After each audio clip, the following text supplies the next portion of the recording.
आषाढ़ का एक दिन सिर्फ एक नाम नहीं है, है ना?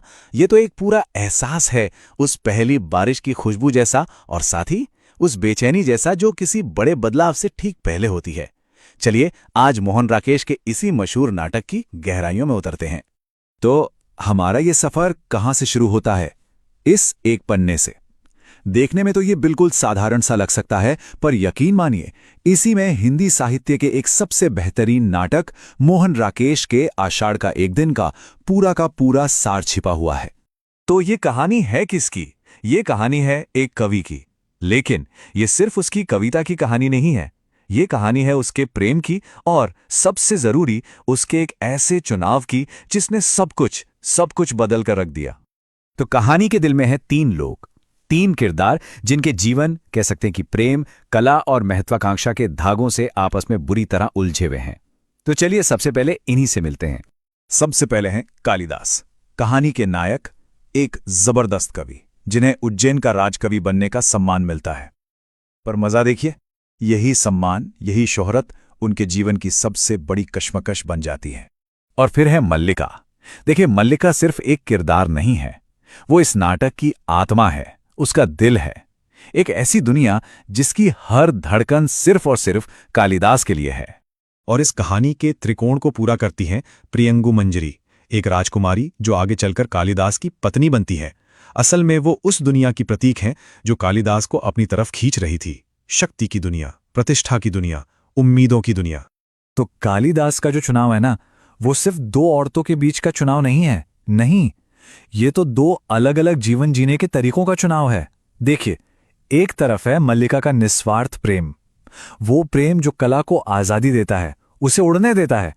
और दूसरी तरफ है प्रियंगु मंजरी, जो प्रतिष्ठा और शाही जिंदगी का वादा करती हैं।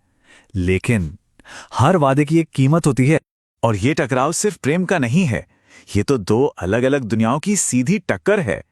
और कालिदास, वो ठीक इन दोनों के बीच में खड़े हैं।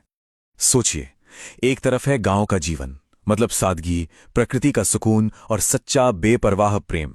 ये वो दुनिया है जहां से कालिदास की कला को असल में जान मिलती है, प्रेरणा मिलती है। और फिर है राजनगर की चकाचौंध, प्रतिष्ठा है, कर्तव्य का बोझ है, आगे बढ़ने की एक अंतहीन दौड़ है। ये वो दुनिया है जो एक कलाकार को सम्मान तो देती है, पर शायद उसकी रूह ही छीन लेती है। तो सवाल ये उठता है कि एक कलाकार आखिर चुनता क्या है?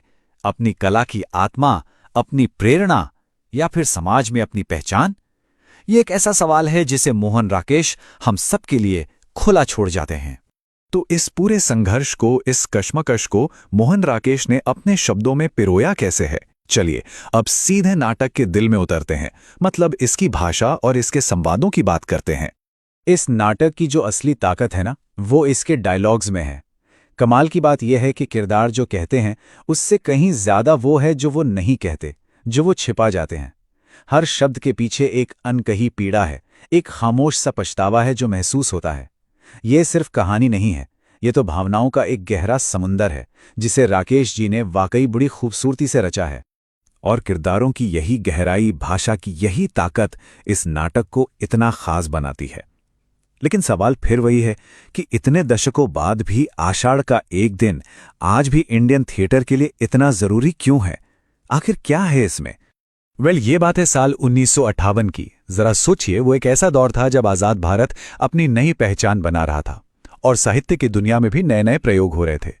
ठीक इसी माहौल में ये नाटक सामने आया। तो इसकी अहमियत क्या है? देखिए, सबसे पहले तो इसने मॉडर्न हिंदी थिएटर के लिए एक नया रास्ता ही खोल दिया। फिर इसने प्रेम और कर्तव्य के उस कंफ्यूजन को पकड़ा जो हम सब कभी ना कभी महसूस करते हैं। और सबसे बड़ी बात, इसने एक आर्टिस्ट के अंदर के स्ट्रगल को बड़ी ईमानदारी से दिखाया। और शायद यही वजह है कि इसकी कहानी आज भी उतनी ही रिलेटेबल लगती है, उतनी ही दिल को छू जाती है। और अंत में ये नाटक हम सबको एक बहुत बड़े सवाल के साथ छोड़ जाता है। सवाल ये कि कला की असली कीमत क्या है? वो त्याग जो एक कलाकार देता है, या फिर वो अमर रचना जो वो दुनिया को देकर जाता है? इस पर सोचना तो बनता है।